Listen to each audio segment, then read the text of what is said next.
She was just walking past the janitor's closet until she heard him fluently switching between Arabic, Mandarin, and French while mopping the floor. That moment changed both of their lives forever. Claudia Renner hadn't planned on flying out that morning. She hated surprises, especially the kind that forced her to pack in a rush and leave her cat, Barley, at home in the care of a neighbor she barely trusted. But something hadn't been sitting right with her about the quarterly reports from the Hillstone Grand Hotel in San Mateo. Numbers looked good. Too good. Guest satisfaction was unusually high, especially for the off-season. Claudia had run enough properties in her 30 years in hospitality to know when something didn't add up. By the time her driver pulled into the roundabout in front of the lobby, the afternoon sun had started sliding behind the hills. Claudia stepped out of the car in low heels and a charcoal gray blazer, her hair tucked neatly in a bun. No luggage, no fanfare. The valet didn't recognize her, which she preferred. She walked straight in. The front desk was manned by a young woman named Allison who looked halfway through a customer service smile before realizing who she was greeting. Claudia gave a polite nod and waved her off before she could scramble for a clipboard. "I'm just passing through. Don't alert anyone," Claudia said, brushing past toward the elevators. What she didn't expect was the sound that stopped her cold just as she passed the long hallway near the lobby restrooms. A narrow space with a small closet for cleaning supplies. There was someone speaking French fluently, switching to Arabic mid-sentence, then Mandarin without hesitation. She paused, peeked around the corner. There he was. A man in his early 50s, maybe late 40s, dark brown skin, worn-out shoes, and a hotel maintenance badge clipped to a faded navy work shirt. He was kneeling slightly, pointing kindly at a paper map of the hotel for an elderly Chinese couple. Then he stood upright and addressed a man behind them, someone clearly lost.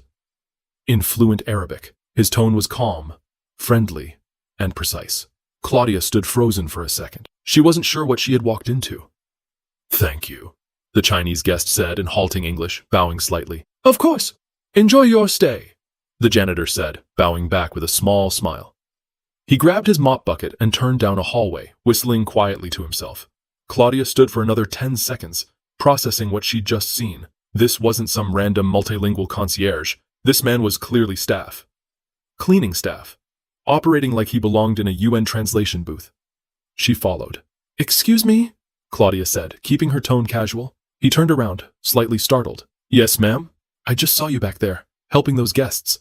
I don't think I've ever seen someone switch like that. What's your name?" He hesitated. "Terrence. Terrence Whitlow. You work here full-time?" "6 nights a week, mostly evenings and late checkouts. I've been here a little while." Claudia didn't tell him who she was. She didn't want to make him nervous. "You speak French, Mandarin, Arabic. Anything else?" "Portuguese, Russian, some German, a little Hindi. Enough to get through a guest issue, usually." "You learned all that where?" Terrence chuckled, scratching the back of his neck. "Books, friends, late-night shows. I pick things up. I've always liked languages. Makes the world feel less far apart." There was no arrogance in his tone. If anything, he looked embarrassed. "Well," Claudia said, glancing at his mop bucket, "you've got talent most of this building probably doesn't know about." Terrence gave a modest shrug. "I just try to help. Sometimes folks come in here scared, tired, not knowing a word of English. Figured someone ought to make them feel okay." She watched him walk off quietly, back to the supply closet, as if their exchange meant nothing. But it meant something to her. She turned toward the elevator, but her thoughts didn't follow. They stayed right there, near the mop bucket, replaying every word Terrence had said. Claudia didn't sleep well that night. She booked a corner suite on the 12th floor under a different name just to keep eyes off her. But even in that quiet, upscale room with Egyptian cotton sheets and double-paned windows, her thoughts wouldn't settle. She kept thinking about Terrence Whitlow. Not just what he said, but how he carried himself. At 7:45 a.m., she skipped the buffet and went straight to the security office. A thin man in his 30s with a receding hairline looked up from his monitor as she walked in. He straightened immediately, recognizing her face. "Ms. Renner, I didn't know." "Relax, I'm not here for you. I need last night's lobby footage, around 4:30 p.m. Check the hallway outside the janitor's closet." He blinked but didn't argue. 5 minutes later, Claudia was watching the grainy footage of Terrence helping the elderly Chinese couple, then the Arabic-speaking man behind them. Nothing about it looked performative. There was no audience, no supervisor nearby, just instinct. She watched him bow slightly, smile, then shuffle off with his mop. "Do you know him?" Claudia asked. The man nodded. "Yeah, that's Terrence. I've been on the team for years. Never late. Never complains. Cleans the guest elevators so well I think you could eat off the rails. Does he talk much? Not unless you ask him something. He's respectful. Some of the younger staff think he's strange, but he's not. He's sharp. Way sharper than most people realize." Claudia leaned back in the chair and crossed her arms. "Has anyone from management ever interviewed him for other roles?" "Not that I know of. He's night crew. People don't pay attention to night crew unless something's broken." She stared at the screen a moment longer. By 10:15, Claudia had found Terrence again. This time in the employee break room, sipping instant coffee from a chipped ceramic mug, reading something on his phone. His hair was combed back neatly. His posture was tired, but upright. "Mind if I sit?" she asked. He looked up, surprised. "Sure, ma'am." She sat across from him. "Do you know who I am?" He hesitated, then gave a small nod. "You're Ms. Renner, CEO of Halverson Hotels. So you did know." "Yes, ma'am. I recognized you yesterday, but figured you wanted privacy." She smiled a little. "I appreciate that." They sat in silence for a beat. "You read a lot?" she asked, nodding at his phone. "Yeah, I like to learn. I can't afford classes, but the internet's free. Mostly. What do you read?" "Language blogs, psychology articles. Sometimes I read forums where travelers talk about what makes a hotel feel like home. You learn a lot from listening." Claudia looked at him closely. "Why didn't you ever apply for anything else?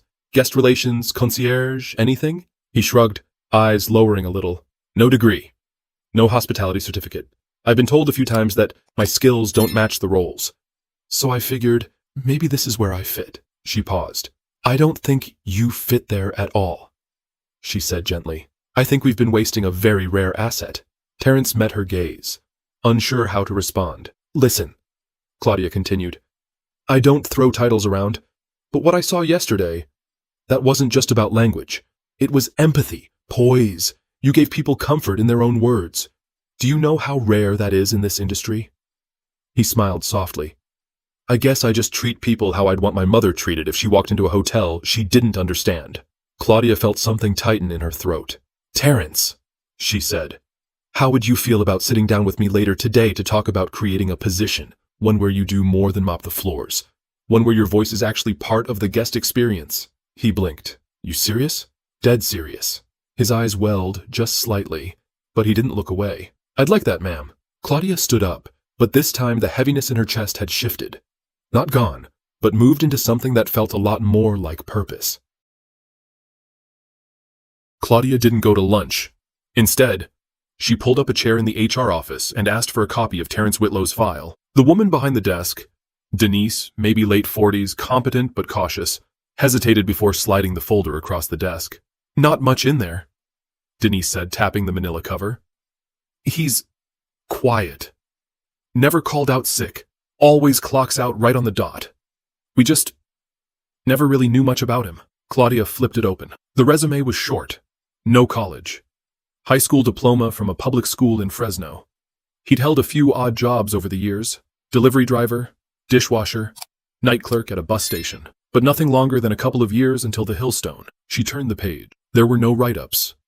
No complaints. Just a single letter of recognition from 4 years ago. Something about helping a guest find her lost child near the pool. Claudia read it twice. The language was formal, stiff, written by a manager who clearly didn't spend much time writing anything heartfelt. "Do you remember who his supervisor was when he started?" Claudia asked. Denise pulled out a drawer. I think it was Mr. Riley. He retired last year. I don't think they ever spoke much. Anyone ever sit down with Terrence for a real performance review?" Denise hesitated again. "Not a formal one, no. He's a janitor. Those roles usually just get the checklists. It's been that way for a while." Claudia didn't say anything. She just stared at the file. Later that day, she found herself wandering the guest floors, observing. She watched a concierge give robotic directions to a German couple who clearly didn't understand. She saw a bellboy fumble his way through a misunderstanding with a Spanish-speaking guest. None of them seemed rude, just ill-equipped. Back in the elevator, Claudia pressed the button for the service floor. She walked the back hallways looking for people who might have worked with Terrence. She wanted the truth, not the sugar-coated stuff that came once a promotion was on the table. In the laundry room, she found someone who knew him. "I've worked with him 5 years," said Gloria Tapia, a sturdy woman with streaks of gray in her braid. "He doesn't talk much, but when he does, it's something worth hearing." "Has he ever mentioned applying for another role?" Claudia asked. Gloria snorted. "He won't even ask for new gloves. Says others needed more. I've seen him help crying guests in languages I couldn't name. I've seen him step in when other staff turn away, and I've never once heard him brag." Claudia raised an eyebrow. "Does he get along with the team?" "He doesn't party with them, if that's what you mean. The younger ones think he's too serious. But when something breaks, or a guest is in trouble, they look for him. That says more than friendliness ever will." Claudia nodded. "What's your honest opinion?" Gloria looked her dead in the eye. "If you lose him, you'll regret it. Most of us already know the only reason this place runs smooth after dark is because of Terrence." That stuck with her. She thanked Gloria and walked out, her heels echoing against the tile. Every piece of information just added more weight to what she already knew. The man mopping floors and handling trash bags had been quietly holding the emotional integrity of the hotel for years. No one had asked why he was still doing that work. No one had thought to look, but Claudia couldn't ignore it anymore. And something deep inside her was starting to feel like that oversight had been personal, even if she didn't understand why just yet. By 4:30 p.m., Claudia had a room cleared on the 6th floor, a private lounge typically reserved for high-end events. She asked for 2 cups of coffee, nothing fancy, and told the assistant manager to page Terrence for a one-on-one meeting. He arrived 10 minutes later, hands scrubbed clean, uniform neat, posture unsure.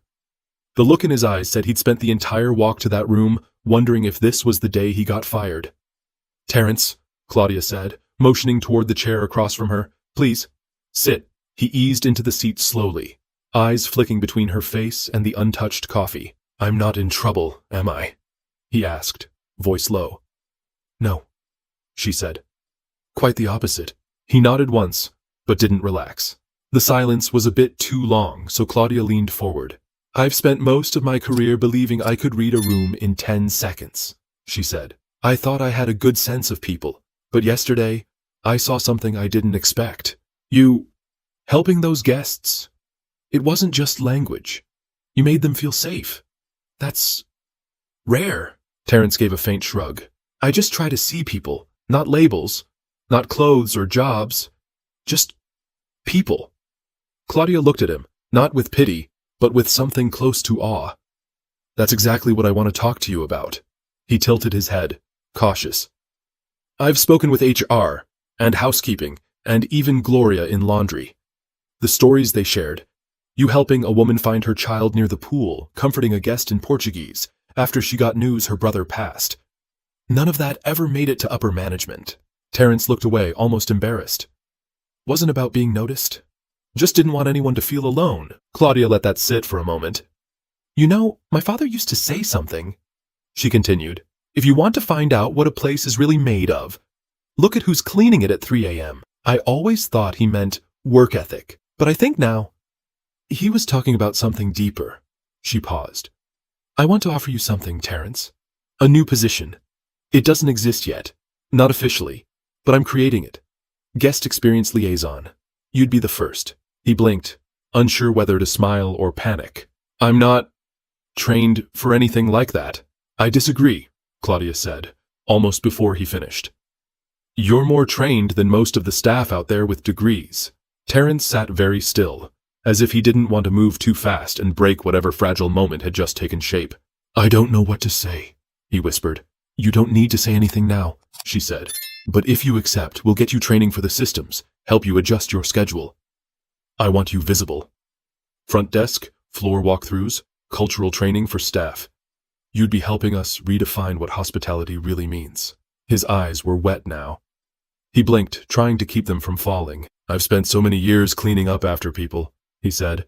"I forgot what it felt like to be seen." Claudia felt her throat close up. She grabbed a napkin, handed it across the table without saying a word. He took it with both hands. "I'm not looking for a thank you," she said gently, "but I'm asking you to help lead something better, not just for guests, for the staff too.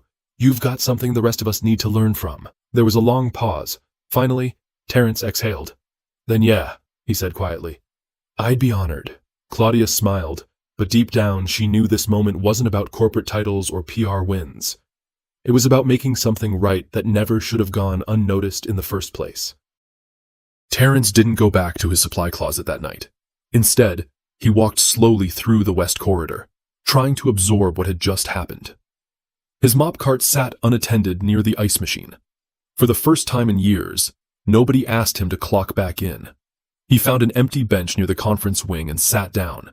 His phone buzzed with a message from Gloria. "Heard you met with the boss. You okay?" He stared at the screen for a few seconds before typing back. "I think my life just changed. Not sure how to feel." In another part of the hotel, Claudia was still in her temporary office, typing a proposal draft to corporate. She didn't wait for approval. She didn't need to. Her name still carried enough weight at Halverson Holdings that she could authorize a new role, as long as she could justify the budget. But she wasn't thinking about spreadsheets. She was thinking about what Terrence said. "I forgot what it felt like to be seen." She'd heard thousands of speeches in her career, elevator pitches, scripted apologies, exit interviews, but that one line hit harder than any keynote. It wasn't just about him. It was about how the company, the industry, and maybe even she herself had trained everyone to stop noticing.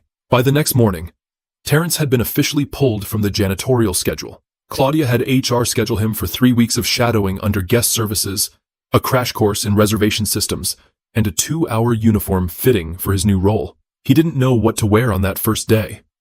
He showed up in his old work shoes, black slacks, and a dress shirt with sleeves just a little too short. He kept rubbing his palms together, like he wasn't sure if he should shake someone's hand or apologize for being there. Allison at the front desk greeted him with a quiet, "You clean up nice," followed by a grin. He smiled, but he still didn't look comfortable. The hotel manager, Kirk Donnelly, wasn't quite sure what to make of it either. "I heard about this liaison role," Kirk said, pulling Claudia aside. "Just wondering, are we setting a precedent here? Promoting from janitorial?" Claudia didn't raise her voice. She didn't need to. "We're setting a precedent for paying attention. If that scares people, they're in the wrong industry." That ended the conversation. Terrence spent the next few days shadowing every department. He sat in on morning briefings, followed behind concierge staff, and even observed guest complaints at the call center. He didn't speak much at first, but when he did, it always mattered. At one point, during a group discussion about long wait times for non-English speaking guests, he quietly said, "If we can make someone feel comfortable before they check in, they're more forgiving of delays. If we wait until they're angry, it's too late." Everyone fell silent. By the end of the week, Claudia got 3 emails from guests who mentioned the kind man who explained things in their language. Terrence hadn't even realized those interactions had been noticed. But what surprised her even more was how the staff responded. One of the newer bellhops, Marco D'Antoni, had been skeptical at first, but after watching Terrence console a panicked woman from Turkey whose phone had been stolen, he came up to Claudia and said, "I didn't know people like him worked here. Makes me want to step it up." That was the shift Claudia hoped for. She met with Terrence again the following Monday. He was in his new uniform, navy suit jacket, polished name tag, posture straighter than she'd ever seen. "How's it going?" she asked. He smiled. "I had a dream last night I showed up in my old coveralls. Then someone handed me a language test and I couldn't read it." She laughed. "Sounds about right." "But," he added, "I woke up, got dressed, and realized I don't have to prove I belong anymore." Claudia looked at him with quiet pride. But beneath that was something more personal. A recognition that, in helping Terrence step into this new chapter, she might finally be rewriting a part of her own story too. The shift wasn't immediate, but it was noticeable.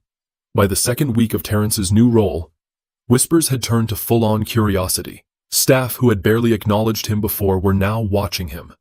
Not with suspicion, but with that kind of wide-eyed attentiveness that happens when someone quietly flips a script everyone thought they understood. People started sharing stories, and not the kind you post on company newsletters. Real, raw ones. "I remember when my dad was staying here," said Sandra Malik, one of the late-shift front desk clerks. "He didn't speak any English, and no one could understand him. I was panicked. I called in sick just to come help, but when I got here, Terrence was already with him, speaking Urdu like he'd been born with it. My dad called him a gentle scholar. I never forgot that. Someone else, the valet named Edwin, mentioned how, A year ago, he had been yelled at by an angry guest after a long flight. His hands shook the whole afternoon. Terrence brought me tea. Didn't say much. Just sat next to me until I could breathe again. Even the most skeptical managers had to admit it. Something about the hotel just felt different, warmer, more present. Claudia wasn't surprised. But what did catch her off guard was how many stories there were. Apparently, Terrence had been doing this for years. Quiet kindnesses, long conversations in stairwells, handwritten notes left for maintenance workers going through hard times. He'd become something of a ghost. The kind you only notice when he's gone. Except now, he wasn't gone. He was center stage. One afternoon, an elderly guest named Mrs. Johanna Kiel, visiting from Munich, slipped near the breakfast buffet. Nothing serious, just a stumble. Terrence was at her side before anyone else could move. In German, he asked me if I had any dizziness or pain, she said later, holding his hand like he was her son. He even knew to ask about blood thinners. Who is this man? But it wasn't just the guests. Inside the staff rooms, break areas, and loading docks, something had shifted. People spoke slower, listened longer. There was more eye contact. More thank yous that weren't perfunctory. It was subtle, but real. The bellhops started brushing up on greetings in other languages. A few desk clerks created flashcards to remember polite phrases in Spanish, French, and Korean. One housekeeper taped a list of basic Swahili phrases near her locker. Terrence didn't ask for any of that. He never led a meeting or delivered some rousing speech. He just kept doing what he always did. Being decent. Being aware. But now, he had a name tag that said so. Claudia, for her part, stayed mostly out of the spotlight. She didn't make a big corporate announcement or use Terrence's story as a marketing campaign.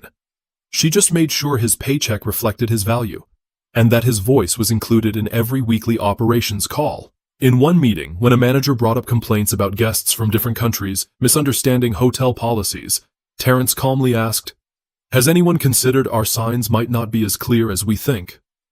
No one had. By the end of that week, the lobby had printed multilingual welcome packets. Not because corporate told them to, but because someone finally thought to ask the right person for input. Terrence never acted like he was better than anyone else. In fact, he often still rolled up his sleeves and helped clean up messes when things got hectic. Once, after a pipe burst in the spa, he showed up, in his suit, with a mop and gloves. "You're not on janitorial anymore," someone reminded him. He just smiled. "Doesn't mean I don't know how to mop." The beauty wasn't just that Terrence had risen. It was that he never once acted like the latter mattered. By the end of the month, Terrence had his own desk near the guest services wing, not tucked away behind closed doors, but visible, accessible, a quiet seat with a view of the lobby, where he could greet people, assist in real time, and train staff who wanted to shadow him. The desk wasn't fancy, just a dark walnut surface with a small placard. Terrence Whitlow, Guest Experience Liaison. Some guests mistook him for management. Others thought he was a retired diplomat. One even asked if he was visiting from a different hotel chain to evaluate their hospitality standards. Terrence always gave the same calm response. "I just work here. How can I help?" It didn't take long for his presence to become something guests looked for. He began each shift 15 minutes early, walking the lobby, checking in with guests in transit, especially those standing alone or looking lost. He didn't wait to be asked. He approached gently, like a friend you didn't realize you needed. One afternoon, a teenage boy was crying near the elevator. His parents had stepped out and left him behind by mistake. The boy only spoke Korean. Terrence knelt beside him, switched to Korean without missing a beat, and calmly got his room number, called the front desk, and waited with him until his father came rushing back in a panic. No yelling, no escalation, just calm. "Are you the manager?" the father asked, holding his son tight. "No," Terrence replied. "Just someone who's been left behind before." Word about him reached Halverson's corporate headquarters before Claudia even said anything. A senior VP named Janine Alcott flew in from Seattle to observe the field experiment, as she put it. Claudia barely tolerated her phrasing, but she smiled through it. After a few hours of watching Terrence in action, Janine asked bluntly, "So where'd you find this guy?" Claudia answered without hesitation. "He was here. We just finally looked up." That evening, in a meeting with senior staff, Janine floated the idea of creating similar positions in other properties. We'll need a pilot program, she said. And training materials. Claudia spoke up. We won't need materials. We'll need people like him. And then she looked at Terrence. How do you feel about helping us build a framework? She asked. Not just here. Maybe in Dallas, Tempe, Santa Rosa. We'd fly you out. Terrence looked stunned. I've never been on a plane. Janine chuckled. We'll fix that. The room felt different after that. Not in a performative, forced diversity initiative kind of way, but in the way a family feels after they've admitted they've overlooked someone for too long. A week later, Terrence led his first team workshop. It wasn't a seminar or PowerPoint presentation. He sat in a circle with 12 staff members, bellhops, receptionists, janitors, waitstaff, and asked them one question. When was the last time you saw someone struggling and didn't stop because it wasn't your job? Nobody answered at first. But then stories began spilling out. One woman cried as she shared how she'd ignored a crying child in the hallway because she wasn't security. Another man admitted he often avoided elderly guests with mobility issues because he didn't want to make them feel helpless. Terrence didn't judge. He just nodded and said, I've done that too. More than I care to admit. The room softened. It wasn't a training, it was a confession. And from it, real growth started. Back in his corner of the hotel, Terrence now had a small, dry erase board behind his desk where he wrote down a new word each day in a different language and a question below it. Today's word, wakarimasu. Japanese, I understand. Today's question, did you see someone today who needed to be understood? Guests started taking pictures of it. Staff started answering the questions.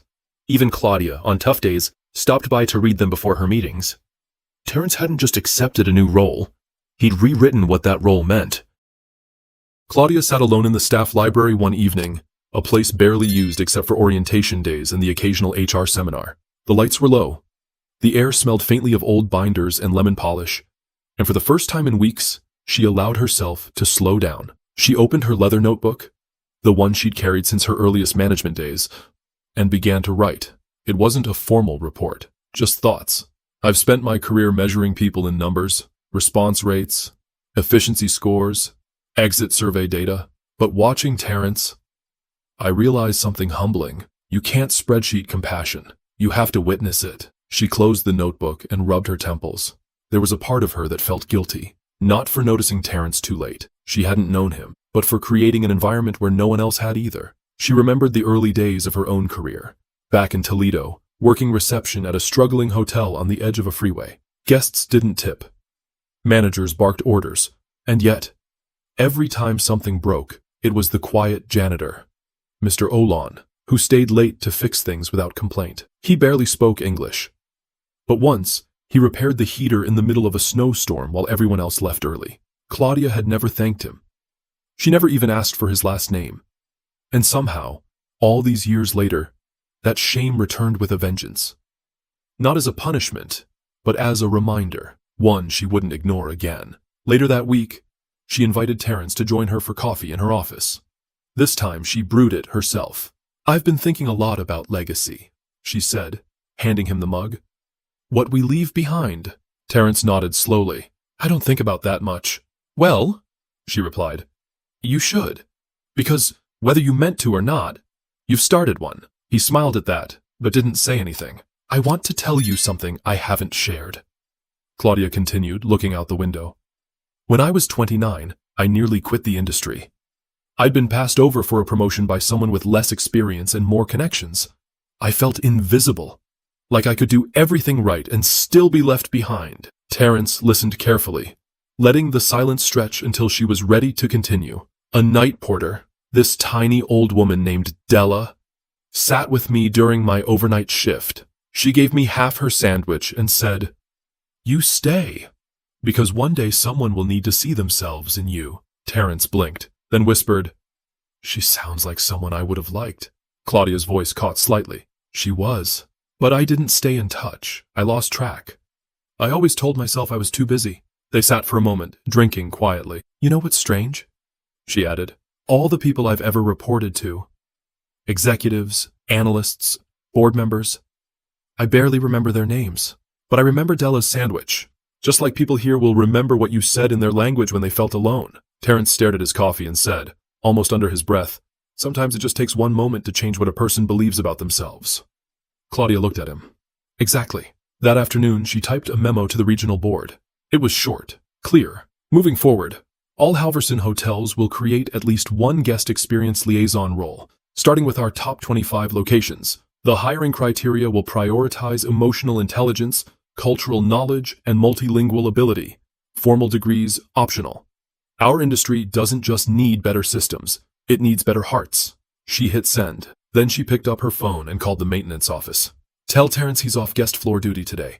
I'm flying him to our property in Scottsdale tomorrow. They've got a training team waiting for him. The voice on the other end replied, He's already helping a new family check in. They just flew in from Istanbul. Claudia smiled to herself. She hung up the phone, realizing some of the best decisions she'd ever made weren't based on numbers at all, but on moments. Moments like this. Terrence stood near the curb outside the Scottsdale property, his blazer slung over one shoulder and a small carry-on bag in his hand. Arizona heat pressed down like a hand on his back, but he didn't mind. This was the first time he'd flown in his life, and every moment, from takeoff to the final descent, had felt surreal. The hotel van pulled up. A young man jumped out mid-20s, wearing the same Navy Halverson uniform Terrence now wore. You, Mr. Whitlow? Just, Terrence is fine, he said, offering his hand. The young man grinned. Heard a lot about you. You're kind of a legend. Terrence chuckled softly. I doubt that. Inside the hotel, the staff had already gathered, not in a formal setting, but in a wide-open lounge area with folding chairs and notepads. They didn't know exactly what to expect. Some thought a corporate trainer was coming.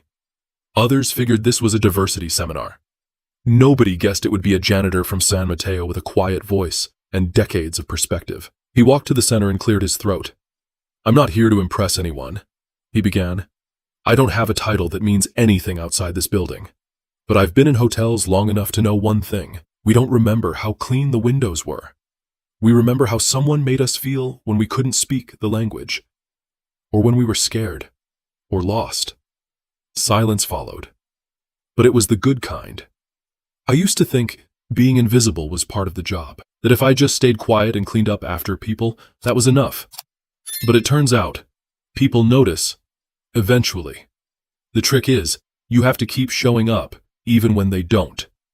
He smiled, glanced around, then added, If you can do that, even once a day, you're changing more than just a guest's experience. You're changing the culture, quietly, permanently. Afterward, 2 housekeeping staff members approached him. One asked in hesitant Spanish if it was okay to speak in her native language during work hours if it helped a guest. Of course it is, he said. Language isn't noise, it's belonging.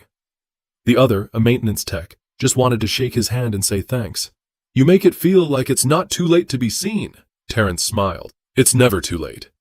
You just have to stop hiding from yourself. Back in San Mateo, Claudia received an update from the Scottsdale team. They'd already started drafting their own version of the liaison role, tailored to the needs of their guests. And the new general manager had asked if Terrence could help onboard someone next month in Santa Rosa. She didn't respond right away. She just sat in her office, looking at the empty hallway where she had first overheard him speaking 4 different languages while pushing a mop bucket. One hallway. One moment. Everything changed. Not because someone filed a complaint or demanded recognition, but because someone finally paid attention. Sometimes, the greatest transformations start when we slow down long enough to truly look. At the stranger in the hallway. At the colleague who always stays late. At the voice that rarely interrupts. At ourselves. You never know who you're working beside, or what quiet brilliance is waiting to be heard. So, ask yourself today, who have I overlooked? Because there's someone like Terrence Whitlow in every building, every company, every corner of the world. Someone with more humanity, more skill, and more heart than they've ever been credited for. Maybe they don't speak 9 languages. Maybe they've never stepped onto a plane, but maybe, just maybe, they've been holding the place together all along. All they need is for someone to notice. If this story made you think, if it made you reflect on someone in your life who deserves more than they've been given, then share this video. Leave a comment. And don't forget to subscribe for more human stories that matter. Because the next one might just be yours. Be